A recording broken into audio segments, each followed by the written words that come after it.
हम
सभी श्री वर्धमान स्वामी के श्री चरणों में श्री श्री की प्राप्ति के लिए श्री जिन देशना का श्रवण कर रहे हैं। इस संसार में अनेक जीव हैं जिन्होंने अपना लक्ष्य बनाया है कि मुझे भी भगवान के जैसा बनना है। एक छोटा सा सूत्र आता है, यथा मति तथा गति। बोलो, यथा मति तथा गति। अर्थात, थोड़ी कम कर दो आवाज।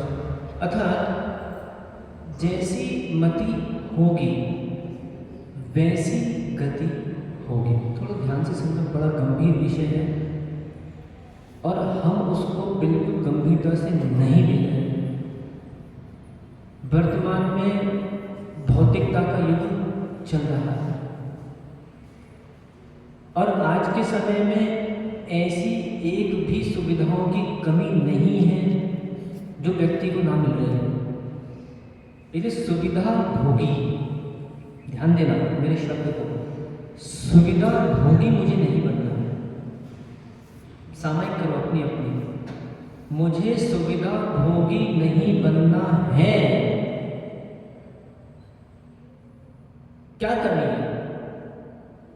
आज आपको वातानुकूलित यंत्र चाहिए, घरों में एसी लगवा दो, आराम से। गर्मी हो तो कोई कमी नहीं, ठंडी है तो कोई कमी नहीं। भोजन चाहिए हो, 24 घंटे भोजन तैयार है। अब यदि मेरी उम्र 40-50 साल की हो रही है और यदि अभी भी मैंने अपनी मति को सुधारने का प्रयास नहीं किया तो कर्म कहेगा मैंने तुझे मौका दिया था, तूने मति नहीं सुधारी। सोचा था कि ठीक है, चलो जवानी है, लड़कोर, समझता लड़कोर बोलते हैं, लड़कोर है, 40 साल, 25 साल, 30 साल, 15 साल, चलो लड़कोर है, इसको भी ज़्यादा बुद्धि विवेक नहीं जाग रहा, चलो ठीक है कोई बात नहीं, इसने समय निकाल दिया। अब ये चेत क्यों नहीं रहा? चेतन सामायिक करो। क्या इसको ज्ञान है? ये कौन है? ये जड़ है। चेतन अचेतन, चेतन कौन? जीव, मैं स्वयं। तो ज्ञान पर पदार्थों में है कि ज्ञान मुझ में है? पर पदार्थ तुझे कभी नहीं छोड़ेंगे, कभी नहीं छोड़ेंगे।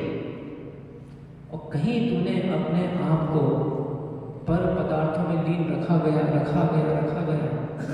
जीवन समाप्त।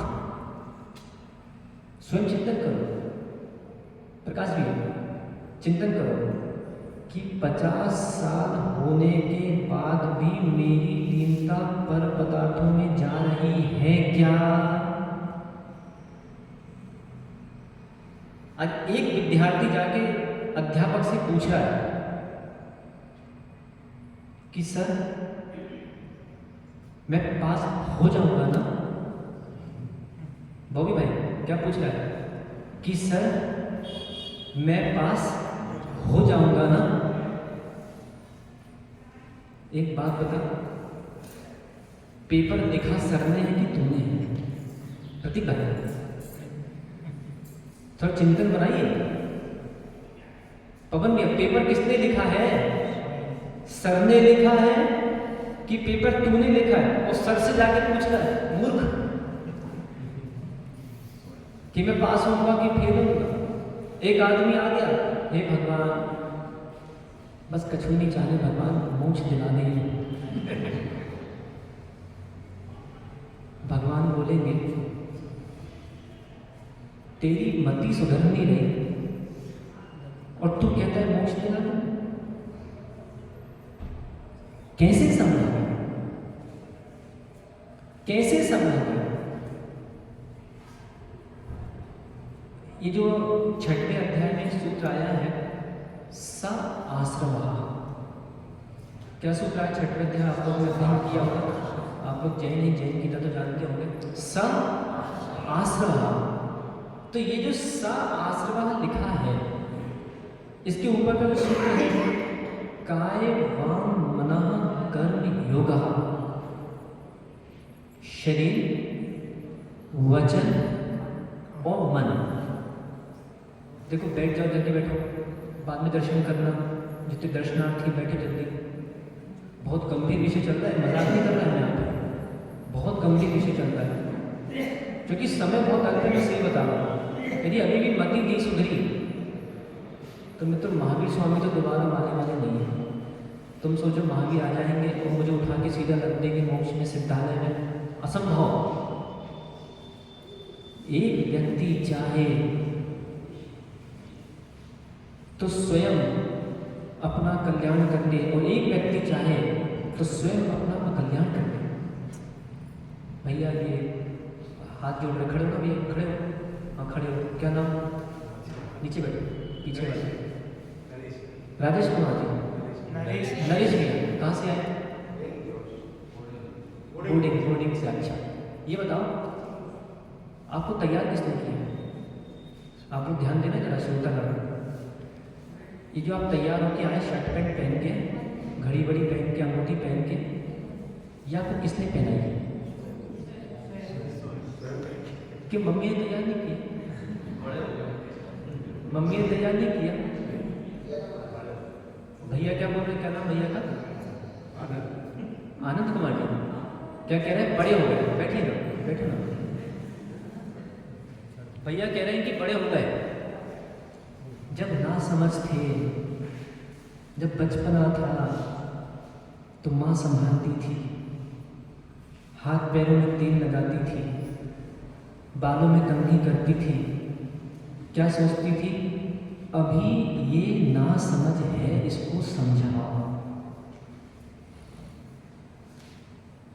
अभी इसके हाथ पैर नहीं चलते, चलो इसको रोटी खिला दो, चलो इसको भोजन करा दो, चलो इसका मल साफ कर दो। पर जब ये बड़ा हो गया, अब 30 साल में कौन सी माँ होगी जो अपने 30 साल के लड़के को गोदी में बैठाएगी?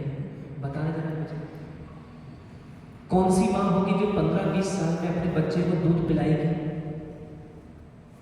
बच्चे को बड़ा किया जाता है, बड़े को बड़ा नहीं किया जाता। बड़ा अपने आप स्वयं बड़ा हो जाता है। अब ये अपने आप में चिंतन करो कि मुझे अभी 40-50 साल में भी समझाने की आवश्यकता पड़ रही है, अर्थात मैं कौन हूं? डॉक्टर साहब मैं कौन हूं? विचार करो कि एक छोटे से नन्हे बालक को तो कहा जाता है कि भैया देख के चलना, गिर जाओगे। और एक बड़े और एक बूढ़े से भी कहा जाता है, जो कि बच्चा बूढ़ा दानी जी एक समान है।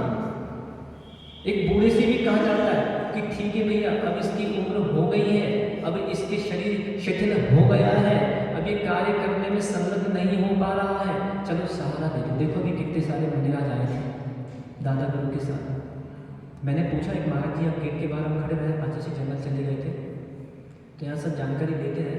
हमने बोला सबसे ज़्यादा महाराज कितने साल के? 85 ईयर्स के। तन को संभालना, तन को संवारना कोई बहुत बड़ी बात नहीं है। मिथ्या दृष्टि भी जानता है, त्रियंच भी जानते हैं। घास फूसा खाते हुए कहीं चौराहे पे मिल जाएंगे, जाके देखा। पर तन को संभालना, मन को संभालना, मन को संभालना, ये हर किसी के बस की बात नहीं है। एक भी व्यसन हुआ, व्यक्ति की सारी प्रसिद्धि का वो ह्रास करता है। मैं आपको अपने एक महाविद्यालय के समय की बात बताऊं। हम जब भोपाल में बी फार्मा किया करते थे, उस समय हमारे वाइवा समझते ना, वो पूछा पाछी वाइवा होती है। उस समय एक सर आए थे वाइवा लेने के लिए, वो भी किसी कॉलेज के बड़े प्रिंसिपल थे। मतलब जो लोग ये इंजीनियर बन गए, मास्टर बन गए, अध्यक्ष बन गए, मंत्री बन गए, बड़े धनाढ्य हो गए, अच्छे जिनके पेट्रोल पंप हैं, जिनके बड़े बड़े मॉल हैं, वो थोड़ा ध्यान दें मेरी बात में। सर आए और हम लोगों का वाइवा उन्होंने करीब, हम लोग 20, 25, 50 बच्चे थे, उन्होंने क्रम से सबका वाइवा ले रहे थे। और वाइवा लेते लेते वो क्या कर रहे थे, उनके बाजू में एक एस्ट्रे रखा हुआ था जिसमें सिगरेट का ऐश डालते और वो धूम्रपान कर रहे थे। बच्चे वाइवा देके तो आ रहे थे, पर बच्चों ने उनके ज्ञान की प्रशंसा के साथ साथ किंतु परंतु लग गए। सर बहुत अच्छा पढ़ाते हैं, पर ये अच्छा नहीं लग रहा था, ये अच्छा नहीं लग रहा था। कुछ लोगों ने तक बोला कि इनको अगली बार मत बुलाना, भले कोई अनपढ़ सर को बुला लेना, आप जो चारित्रवान हो, इसको मत बुलाना। कम से कम हमको देखकर ये जो ज्ञानवान के प्रति अश्रद्धा हो रही है, इसके धूम्रपान के कारण हम सहन नहीं कर पा रहे। तो ऐसे मान लीजिए कोई बहुत बड़ा धनवान व्यक्ति है, कोई बहुत बड़ा ज्ञानवान व्यक्ति, डॉक्टर साहब बन गए, इंजीनियर बन गए, मास्टर बन गए, पता पड़ा इसको अपने पद का बोध ही नहीं रहा कि तू पहले कौन बना था।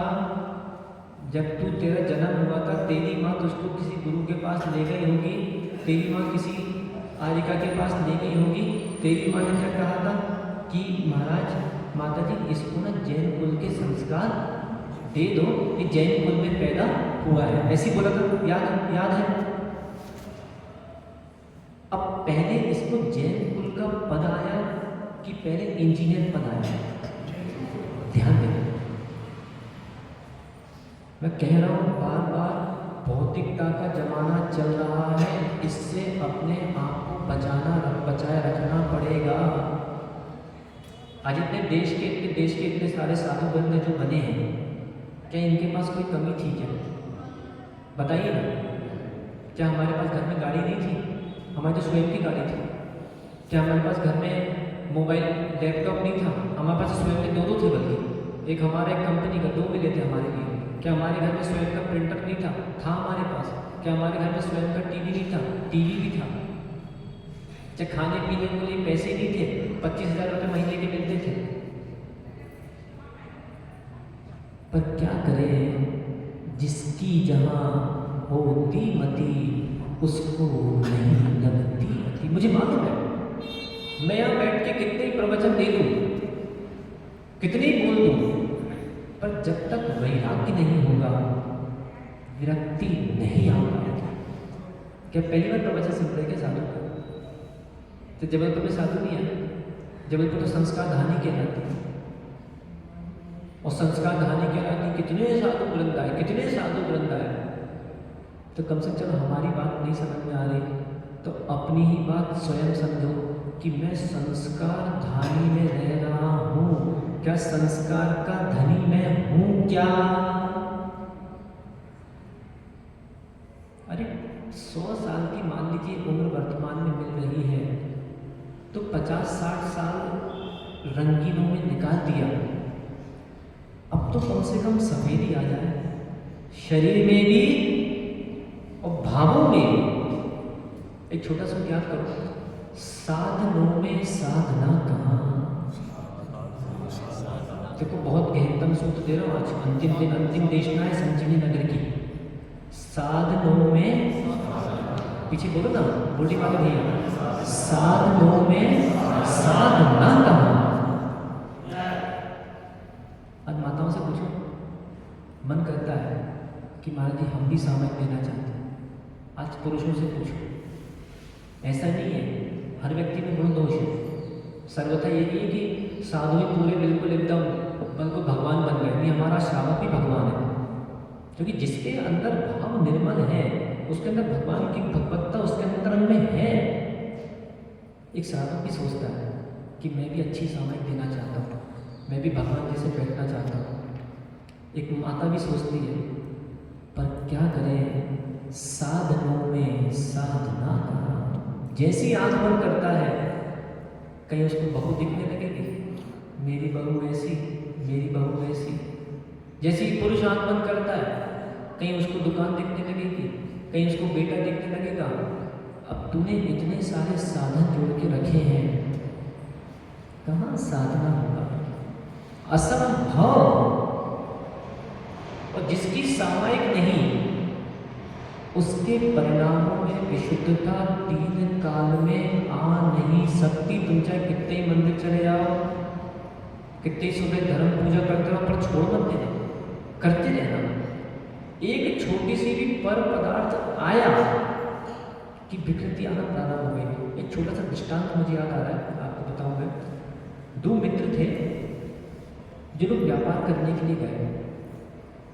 आप लोगों ने भी धोखा तो खाया होगा, जिसको आप लोग क्या बोलते हैं, पार्टनरशिप का व्यापार, क्या बोलते हैं उसको, बोलो ना,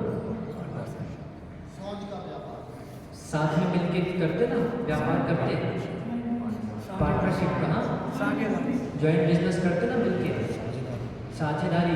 तो आपने धोखा तो खा ही होगा।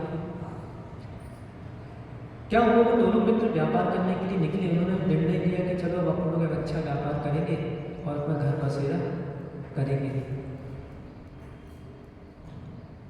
पुण्य रहा तो उनके लिए थोड़े आगे जाके एक सोने की मोहर की थैली कुछ मिल गई। दानी जी, पुण्य को संभालना भी हर किसी की बस की बात नहीं है। पाप में बिलखता है, पुण्य में भी मचलता है। आज एक पुण्य तो है, इतना बढ़िया कपड़ा मिला है पहनने को, इतनी अच्छी टिकटॉक घड़ी पहन रहा है, मोबाइल बजे तो सीधा उसको समझ में आ जाता है। आज माताओं को देखो, इतने बड़े बड़े 2-2 मंजिलों के घरों में आपको रहने को मिल रहा है। कितना बढ़िया पुण्य है, कितना बढ़िया पुण्य है। घर में स्त्री है, घर में बेटा बहू है, घर में धन है, धन धान्य सब कुछ संपन्न है, प्रसिद्धि भी मिल रही है। पर इस पुण्य को भी ये संभाल नहीं पा रहा, उस पुण्य के फल को पापानुबंधी, पाप का अनुबंध करने में लगा हुआ है। पुण्य था, इसके घर में 1000 रुपये आ गए, इसने जाके वो 1000 रुपये ढाबे में फूंक दिए। पुण्य था, इसके पास 500 रुपये आ गए, इसने जाके 500 रुपये की जाके चाट खा ली। ध्यान देना मेरे युवा पीढ़ी, प्रतीक भाई, समीर भाई, हमारी युवा, मेरे भाई निखिल, समझो बात को।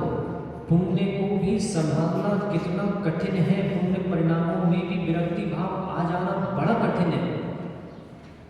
20 रुपये मिले इसको और जाके 20 रुपये का 2 किलो आलू ले आया। कितने रुपये किलो चल रहा है आलू? 25 रुपये किलो। विचार करो, थोड़ा सोचो तो। दादी नहीं बैठ जाओ, दादी जी बैठो बैठो बैठो। देखो प्रवचन सभा में दर्शन नहीं करना, बैठो, बाद में दर्शन करना। मुख्य गौरता से जीवन जियो। सब लोग आपको देखेंगे, हमारी सभा बिगड़ जाएगी। बैठ जाओ बैठ जाओ। आप हमारी माँ हो, चिंता नहीं करो, कभी बच्चे भी माँ को समझाते हैं। तो ध्यान दें कि पुण्य का उदय आया, और मान लीजिए किसी कोई व्यक्ति का पुण्य आया, खूब धनवान हो गया, धनवान होने के बाद अहंकारी बन गया। किसी का ऐसा पुण्य आया, उसको अच्छी पत्नी मिल गई, उसने अपने माता पिता को हाथ मार दिया, मतलब मैं पत्नी के साथ चलता हूँ। कुछ ऐसी हमारी युवा पीढ़ी, अच्छी कन्या मिल गई, 20-25 साल में किसी कन्या के प्रति दर्शन हो गया और उस कन्या के प्रति विमुखता आ गई और उसने छोड़ा, चल भाई अब एक काम करते, अपन दोनों भाग जाते हैं। अभी जबलपुर के केस में कुछ दिन पहले एक लड़की ने अपने पिता और अपने भाई को मार दिया, भाई को मार के फ्रिज में रख दिया। ये क्या है? ये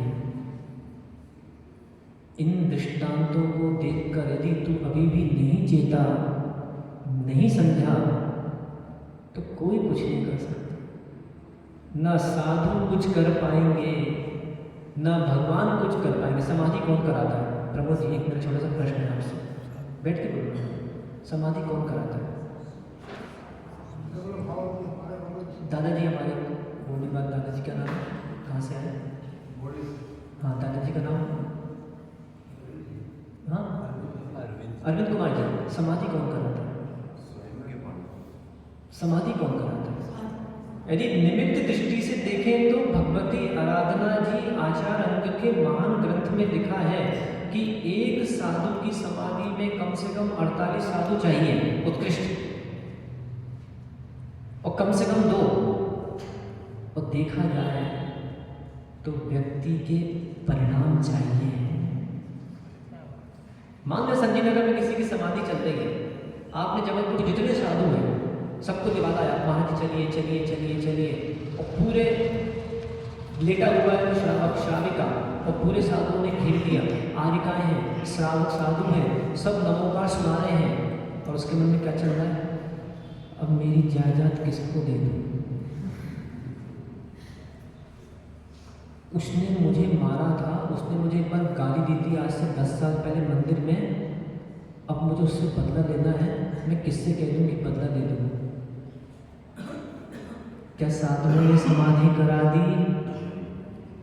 ध्यान दें, जिनके मन में ये धारणा चल रही, मैं समझ रहा हूँ यहाँ बैठे कम से कम 100 में से 75-80% लोगों के मन में ये धारणा बैठ गई है कि बस अभी थोड़ा आराम से भोग लो, जी लो आराम से, और थोड़ा बुढ़ापा आ जाना, जब सेटल हो जाएगा तब जाके मैं अपने आप को किसी साधु को सौंप दूंगा। भैया केले का छिलका कोई नहीं खाता। ध्यान दो, जब अच्छा था शरीर, जब बहुत बढ़िया था, तब सब तुमने बिल्कुल अधर्म में लगा दिया, और जैसे शरीर बिगड़ गया अपने आप को धर्म में सौंप दिया, अब किस काम का? हाँ जी, मैं समझ रहा हूँ शक्ति नहीं है, तब तो मुझे समझ में आ रहा है, पर शक्ति पूरी दिख रही है, सीढ़ियां चढ़ रहा उतर रहा, कहीं घूमने जाना तो गाड़ी में घूमने भी जा रहा, कहीं घर में बोरे भी उठा ले, कहीं घर में कुछ भी कर ले, काम भी कर ले, सब कुछ सही तो चल रहा है ना। सीधा सीधा कहो, आसक्ति कहीं चले गई, इसलिए बीच से मन हट गया। 2 मित्र निकले थे, और जैसे ही सोने की थैली मिल गई मोहरे की, दोनों ने निर्णय कर लिया कि चलो भाई, अब अपन लोगों को जो बहुत साल तक अपन पैसे के लिए निकले थे, अब अपने को थोड़ा बहुत पैसा मिल चुका है, चलिए काम करते, पहले इसको भोग लेते, फिर आगे की चर्चा अपन लोग सोचेंगे। तो दोनों भाई ट्रेन से वापस दोनों मित्र लौट रहे थे। एक गेट पर बैठा था और एक खिड़की के पास बैठा था। वो जो गेट पर बैठा था वो क्या सोच रहा था कि जाके अपने मित्र का मैं गला दबा देता हूँ तो ये मोहरे किसकी हो जाएंगी। और जो खिड़की के पास बैठा था सो नहीं रहा था, वो भी ढोंग कर रहा था। वो क्या सोच रहा था कि चलो जाके उस दोस्त खिड़की उधर बैठा है गेट पर, उसको जाके मैं धक्का मार दूँ तो मोहरे की थैली किसकी जाएगी, मेरी। इतने में वो जो गेट वाला था, जो द्वार पे बैठा था, वो अपने उस मित्र के पास तक पहुंचा उसका गला दबाने के लिए। क्या करते संजय भाई उस समय, क्या करते? कहीं ना कहीं विशुद्ध परिणामों का उदय आ गया, साता का उदय आ गया और उसके भाव एक क्षण के लिए बदल गए। ध्यान दो, जितने घर में कसाई बैठे हैं, जो छोटी छोटी बात को लेकर कसाई कर रहे हैं, लड़ रहे हैं, ध्यान दो, जिनको ज़्यादा गुस्सा आती है ना, उनके लिए उपाय बता रहा बहुत अच्छा घर बचाने का। द्विपायन मुनि की याद किया कि एक मुनि को कसाय आ गई थी और पूरी द्वारिका भस्म हो गई और 7 लोगों मुनि को भी भस्म हो गई। यदि मुझे तीव्र कसाई, यदि मैं घर में रहते हूँ, समाज में यदि मैं रहते तीव्र कसाई हूँ, तो समझना मेरा घर नाश हो जाएगा और मेरी समाज भी बिगड़ जाएगी। द्विपायन मुनि की याद कर। तो जैसे वो मित्र उसका गला दबाने के लिए उसके पास पहुंचा, मैं समझ रहा हूँ बहुत सारी बहुओं का मन होता है कि सासू को मार दूं, बहुत सारी सासुओं का मन होता है कि मैं बहू को मार दूं, बहुत सारे भाइयों का मन होता है मैं भाई को मार दूं, बहुत सारे जेठोत का मन होता है देवर को मार दूं। दगा किसी का सगा है। जब कषाय आती है तो सारे संबंध पृथक हो जाते हैं, संबंध नहीं दिखते। पर उसका पुण्य तेज था, उसके मन में भाव आ गया कि नहीं, मैं इसका गला दबाने आया हूं। कौन बीच में आया, कौन बीच में आया? तो मुद्रा उसने उठाई और वो थैली उठा के उसने वहीं खिड़की से फेंक दी। पुल था तो जाके वो छोटा पुल था, पानी में गिरी और जैसे पानी की आवाज़ आई तो उसका भाई भी जो था वो भी ऐसे उठ गया। बोले भाई क्या हुआ, क्या हुआ, क्या हुआ?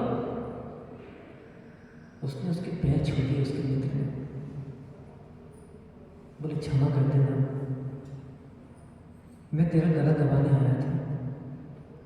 मैंने सोचा था कि ये मुझे मिल जाए और मैं अपना जीवन यापन करूंगा।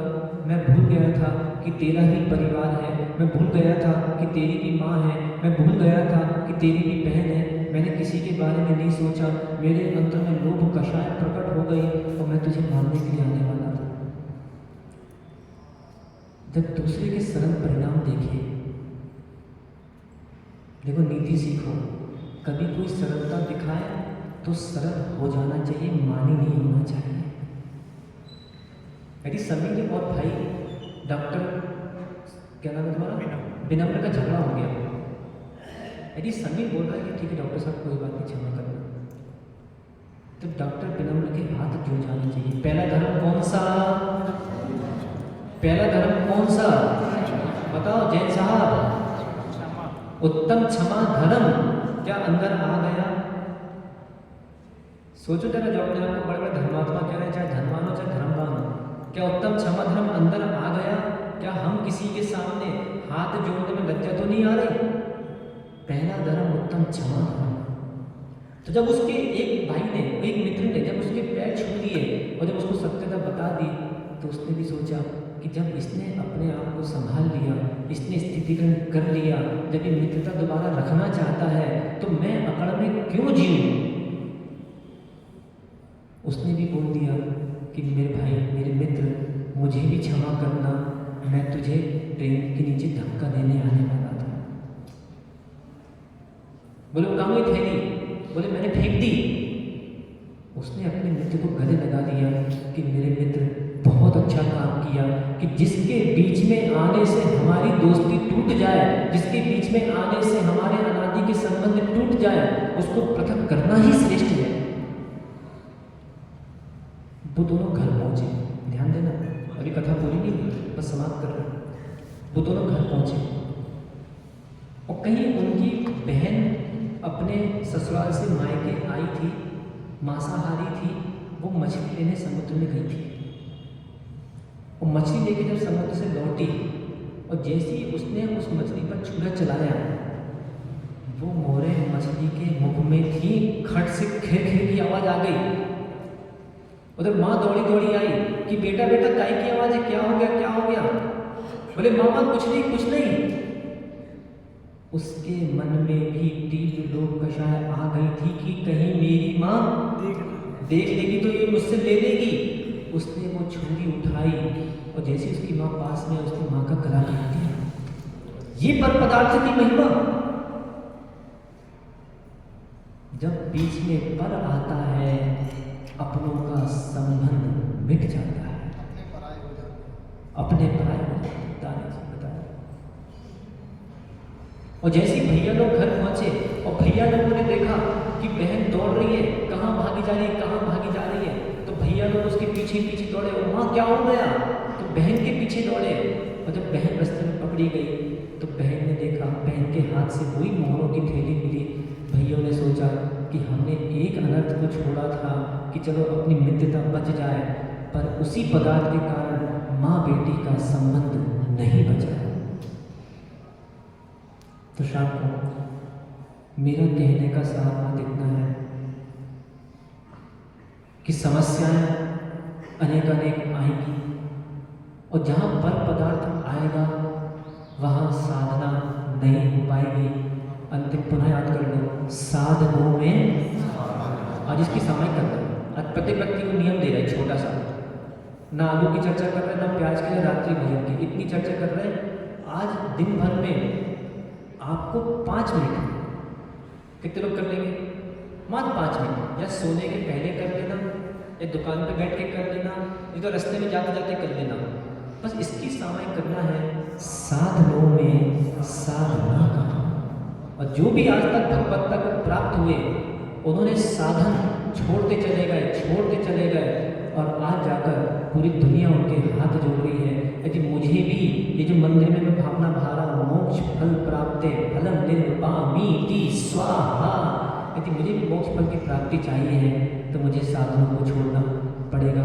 शाम को ये कुछ अल्प प्रवास संजीवनी नगर का यहाँ पे हुआ।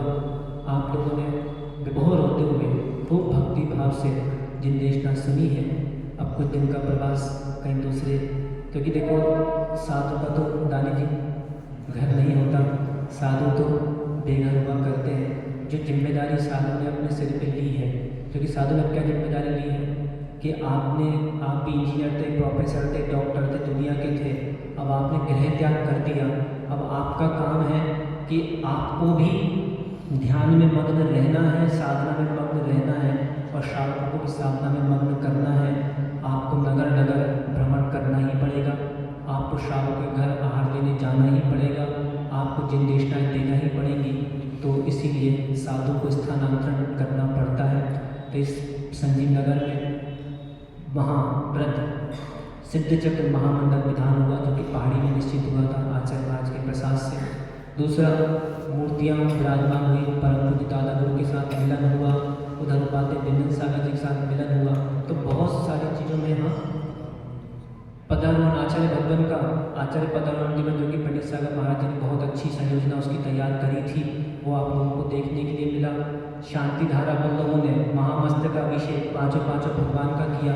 तो मुझे ऐसा लगता है कि जो चीज़ें श्रावकों के लिए 1, 2, 3 महीने में मिलती है, क्योंकि साधु आते 1 महीने मिलने में लगते हैं, पहचानने में लग जाते हैं, फिर धीरे धीरे योजनाएं बनती हैं। पर यहाँ पर इतने अल्प प्रवास में 1 महीने के भीतर तो ये इतनी सारी उपलब्धियाँ मिली हैं, ये बिना पुण्य के नहीं मिलती हैं। बस इतना कहना चाहेंगे कि देखिए, पूर्व के पुण्य से अच्छा घर मिल गया, अच्छा परिवार मिल गया, पूरे हाथ पैर नाक कान सब जीवित हैं। बस भावों को और संभाल लो तो अवश्य भाव अच्छा हो जाएगा। बोलिए भगवान श्री महावीर स्वामी की जय।